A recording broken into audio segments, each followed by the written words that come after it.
नगर विकास विभाग ने 15वें वित्त आयोग के तहत राज्य के शहरी निकायों में टाइड और अनटाइड ग्रांट के तहत 1167 योजनाओं के लिए 512.26 करोड़ रुपए की प्रशासनिक स्वीकृति दी है। 41 नन मिलियन प्लस शहरी निकायों की 362 योजनाओं के लिए 129.07 करोड़ रुपए की प्रशासनिक स्वीकृति दी है। वहीं 27 नन मिलियन प्लस वाले निकायों में अनटाइड ग्रांट के 661 योजनाओं के लिए 200.70 करोड़ रुपए की प्रशासनिक स्वीकृति दी गई है, जबकि 3 मिलियन प्लस निकायों के लिए टाइड ग्रांट के रूप में 144 योजनाओं के लिए 182.49 करोड़ रुपए की प्रशासनिक स्वीकृति दी गई है। इस पर राज्य में राजनीति अब तेज हो चुकी है। इस पर पूर्व नगर विकास मंत्री सीपी सिंह ने कहा कि 2 साल हो गए हैं सरकार को बने हुए, मगर इन 2 सालों में विकास के क्षेत्र में इस सरकार ने कोई काम नहीं किया।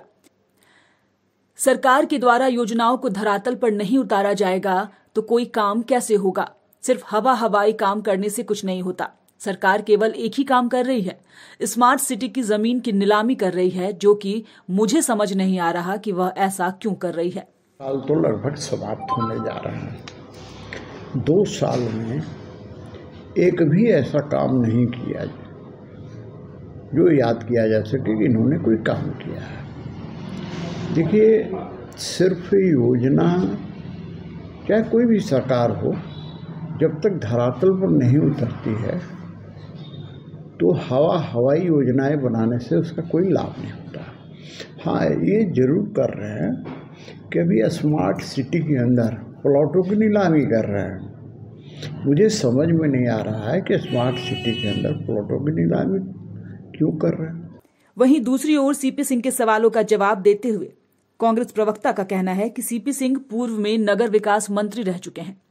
अगर हम नगर निगम की बात करें तो नरक निगम में बदलने का काम सीपी सिंह ने किया है, इसलिए सीपी सिंह यह सवाल कर रहे हैं, यह समझ से परे है। अब नगर विकास मंत्री रह चुके हैं सीपी सिंह जी ने, और इस रांची को नगर निगम को हम अगर कहें तो नरक निगम में अगर बदलने का किसी को श्रेय जाता है तो वो माननीय सीपी सिंह जी को है, क्योंकि सबसे लंबे कालखंड तक आज वो विधायक रह चुके हैं। लेकिन रांची शहर की हालत जो आज बद से बदतर हो चुकी है, जिस प्रकार से राजधानी बनने के बाद लगातार यहाँ विकास की ज़रूरतें थी, उन ज़रूरतों को योजनाओं के क्रियान्वयन के रूप में अगर हम उसके उत्तरदायित्व को खंगालने की कोशिश करेंगे तो कहीं ना कहीं सीपी सिंह जी तो योजना भी लाने का नाम नहीं करते थे, काम नहीं करते थे। निहित स्वार्थ की पूर्ति जहां रहती थी, जहां उनके ठेकेदार मित्रों को लाभ पहुंचाने का विषय आता था, सिर्फ उन्हीं योजनाओं का चयन करते थे।